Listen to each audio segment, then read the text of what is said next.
Good evening to you. I'm Shale Remien, live from our Fox Carolina studios with the very latest in what you need to know about the coronavirus. DHEC is reporting 3 people have died from the virus in South Carolina.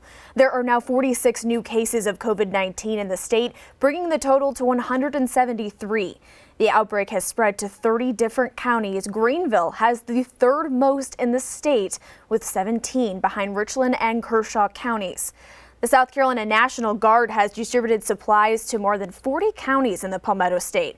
Trucks rolled in with some personal protective equipment, face masks, gowns, and gloves, along with other supplies to help guard against COVID-19. All of those materials came from the Strategic National Stockpile, and you can see how quickly they've been unloading them. Meantime, Governor McMaster is calling for a shelter in place to be a very drastic measure right now that he hopes will not be necessary at this point. Again, not necessary at this point. The governor also issued an executive order which directs the Department of Revenue to waive any regulations to allow restaurants to include sealed containers and beer of wine for curbside and pickup orders only. He added state's income tax deadline will extend to July 15th. And just over the state line, North Carolina reporting 184 cases statewide. So far, no deaths have been reported.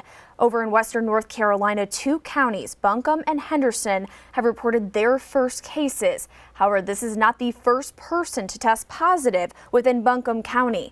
The person is in isolation and health officials are currently investigating. Also, the University of South Carolina announced today a student living on campus has tested positive for the virus. University officials say they were made aware of the case on Friday and state they followed DHEC procedures accordingly. They've now placed that student, as along with 17 others, inside the building in quarantine. We know these students had special permission to remain on campus.